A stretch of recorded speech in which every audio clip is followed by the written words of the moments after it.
আসসালামু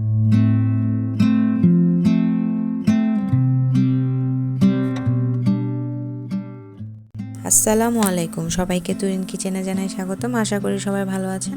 আজকে আমি আপনাদের জন্য নিয়ে এসেছি এগ মিক্সড উইথ ভেজিটেবল। অবশ্যই রেসিপিটি ট্রাই করবেন, আশা করি আপনাদের ভালো। এই ধরনের মজাদার নতুন নতুন রেসিপি পেতে আমার চ্যানেলটি সাবস্ক্রাইব করতে ভুলবেন না, পাশে থাকা বেল আইকনটি ক্লিক করবেন। নিয়েছি 1 কাপ আলু কুচি, বরবটি লম্বা করে কেটে নেওয়া, কাঁকরোল কুচি করে কেটে নিয়েছি, আর নিয়েছি হাফ কাপ পেঁয়াজ কুচি, 2টো কাঁচামরিচ, আর লাগবে একটা ডিম। প্রথমে আমি কড়াইতে তেল দিয়ে দিয়েছি 2 টেবিল স্পুন। তেলটা ভালো মতো গরম হয়ে আসলে এখানে আমি পেঁয়াজ কুচি দিয়ে দিচ্ছি।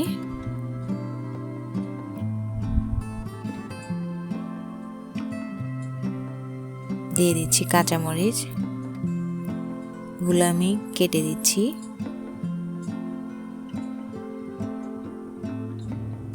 ঝালটা আপনারা আপনাদের পছন্দ অনুযায়ী বাড়িয়ে কমিয়ে নিতে পারেন। আমি যে মরিচগুলো ব্যবহার করেছি সেটা ঝাল, তাই আমি পরিমাণে কম দিয়েছি।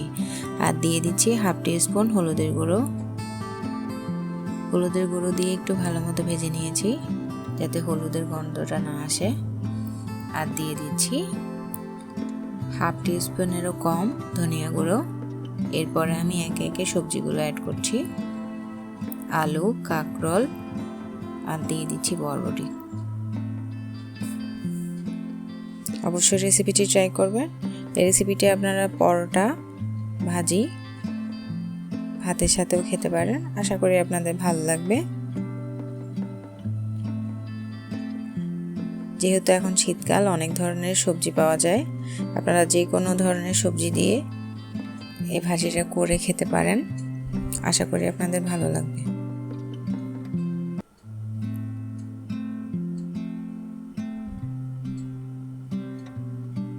আমি এখানে কোনো পানি ব্যবহার করব না। একটু নেড়ে চেড়ে 15-20 মিনিটের মতো চুলার মধ্যে রেখে দিব। আমি যে ডিমটা নিয়েছি সেই ডিমটা এখন ফাটিয়ে নিয়েছি। ভাজি যখন হয়ে যাবে এর একটু আগে, নামানোর আগে ডিমটা দিবেন।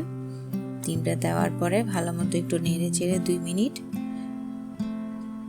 নামিয়ে নেবেন। অবশ্যই খেয়াল রাখবেন ভাজি যাতে হয়ে যায় তখনই ডিমটা দিবেন, এর আগে ডিমটা দিবেন না। আর 2 মিনিটের চাইতে বেশি রাখবেন না। চাইলে আপনারা ধনেপাতা ব্যবহার করতে পারেন, তাহলে খেতে আরো বেশি ভালো লাগবে। অনেকে ধনেপাতা পছন্দ করেন না, তারা ইগনোর করতে পারেন। হয়ে গেল আমার মিক্সড ভেজিটেবল ভাজি। এই এগ মিক্সড ভেজিটেবল ভাজিটা অবশ্যই ট্রাই করবেন, আশা করি আপনাদের ভালো লাগবে। আর ভিডিওটি যদি ভালো লাগে লাইক, কমেন্ট, শেয়ার করতে ভুলবেন না। ধন্যবাদ এতক্ষণ আমার ভিডিওটি দেখার জন্য।